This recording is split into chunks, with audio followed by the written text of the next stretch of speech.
Welcome to Just Call Me Viv, the podcast where we get real about life, love, work, and everything in between. I'm Viv, mom, storyteller, sometimes blogger, and always a work in progress. This is a space for reflection, reinvention, and those honest conversations we don't always get to have. Here we talk about navigating midlife, creating new chapters, building confidence, and even finding joy in the messy parts of life. Whether you're sipping coffee, folding laundry, or winding down after a long day, I want this to feel like sitting on my couch with a friend.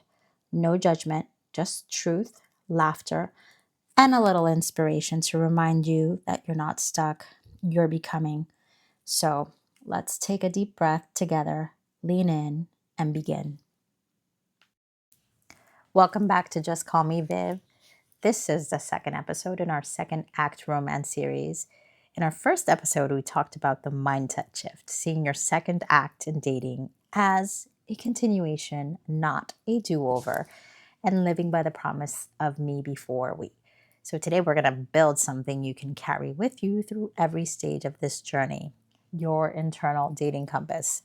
Because here's the truth, without a compass, without that direction, dating can feel like drifting. You end up following other people's maps, their timelines, their expectations, and suddenly you realize you're lost. Probably in a relationship that doesn't reflect who you are or what you want. That's why this step is so important. It's about respect for yourself, for your values, and for the life you're building. I remember when I jumped into Hinge, I asked a friend who was on the dating app for advice, and they told me to set up my profile just as they would. And what I was finding is I was matching with people who only wanted short term relationships. And that's not what I was looking for. There was an alignment. So I went back to the drawing board and decided that I was going to create the profile based on my values and what I was looking for. And it's okay if you're looking for a long term relationship.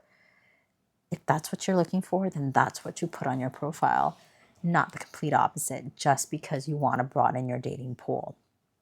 So I think we all know what it feels like to date without a compass, without that direction. And it's the uneasy feeling when you compromise on something that matters to you, that's really important to you. It's like pretending you're okay with someone being unreliable or telling yourself that kindness isn't as important as attraction. But deep down, your body knows, your gut's telling you, like, something's off. You feel it in the pit of your stomach. You feel it in that tension in your shoulders. Or maybe it's like, I really don't want to go on this second date or this third date, right? You're not feeling it, but maybe you're trying to be nice. When there's that misalignment, you'll know. And it's better to walk away before you invest more of your heart and your emotions into something. And sometimes wanting to keep someone or wanting the company puts us in a position that we're willing to compromise those values. And that's not what I want for you. That's not what I want for me. And as a reminder, in your 20s, in my 20s, we may have brushed those feelings off. But now that we're older and wiser, we're in our 30s, 40s, 50s, we know better. We've lived through the consequences of ignoring those whispers, those reminders. And that's why building this compass isn't about closing ourselves off, it's about clarity. It's not about building a wall, it's a map that leads us towards connection and away from confusion. Think of your values as the architectural pillars of your life. They're the beams holding everything up. So I want you to have this visual of your life, like the house, the life that you're living. And for me, one of my pillars is growth. I love to learn, and I'm a creative person, and I always have a lot of new ideas. And I need to be with someone who's curious and who sees life as an adventure and learning. Without that, the relationship feels stagnant.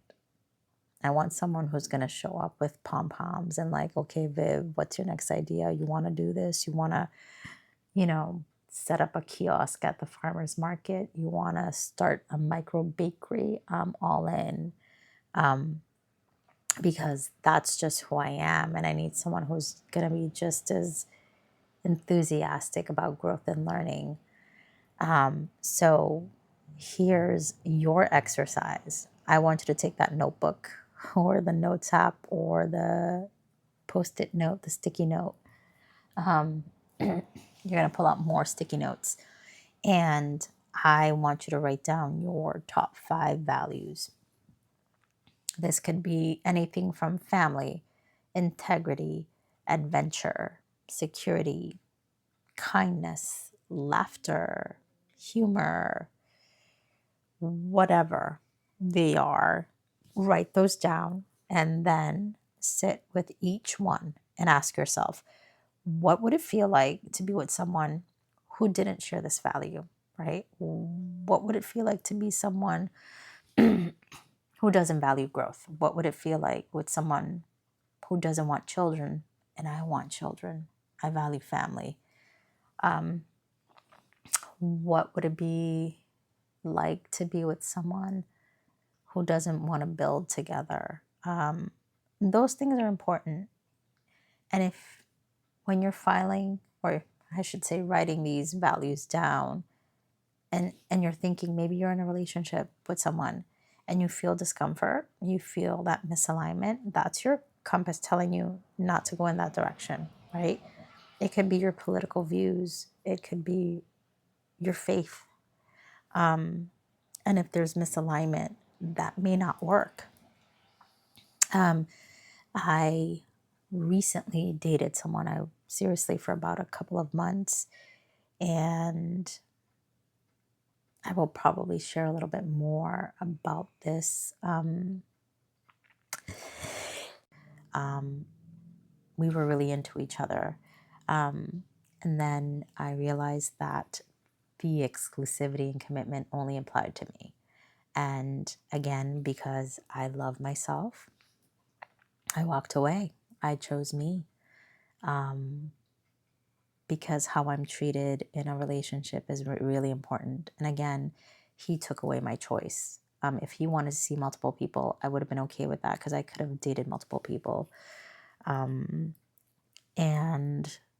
he didn't. He took away my choice. I could have, walked away early on instead of investing time. So again, this is about understanding where you want to go, because without that clarity, no amount of chemistry could cover the crack in the foundation of a relationship that is built on distrust or dishonesty.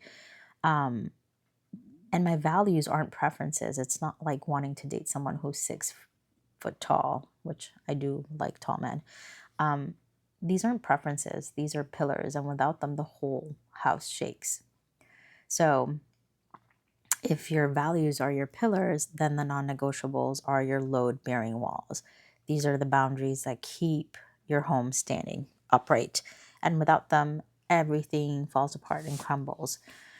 And the difference between a preference and a non-negotiable is pretty huge. A preference is, I'd love someone who enjoys hiking. A non-negotiable is, I will not be with someone who lies. Keep your list short, 3 to 5 max. Okay, don't make this into a list of 20. Please stick to 3 to 5. Otherwise, you risk closing yourself off to connection. But those 3 to 5, they're sacred. Okay, think of it this way: you're not building a fortress to keep love out. You're building a safe, beautiful home, and your non-negotiables are the secure doors and windows that keep it strong. Now, here's the most powerful part of your compass: the wisdom of your scars, your history. Every past relationship, even the painful ones, gave you an education. They weren't failures, They were lessons. Maybe you learned that ignoring red flags doesn't make them go away. It doesn't. Maybe you learned that you can't be the only one carrying the weight of the relationship. Maybe you learned that your intuition is almost always right. And instead of seeing the scars of past relationships as shame, as time wasted, see them as credentials, proof that you've learned and that you won't waste that wisdom that you gained through that lived experience. So here it is. This is the framework. Your compass is made of 3 parts: your pillars, which are your values, your walls, which are your non negotiables, and your wisdom, your lessons learned. And together, they point you toward your North Star. And without this, it's too easy to drift. With it, every choice becomes clearer. So, your invitation for the week, I want you to write your 5 values, your 3 non negotiables, and your biggest lessons learned. Then create your North Star statement, something simple but powerful. My compass points towards kindness and honesty. I will not compromise on integrity. I trust my intuition to guide me. In our next episode, we'll head into App Academy. This is where we're going to explore the digital doors of dating. We're going to jump into the online dating pool, places like Match, Hinge, and more, and how to choose them with intention. Until then, keep your compass close to your heart and remember, we're building you before you can become a we. Doesn't mean you stop dating. Until the next time, take care.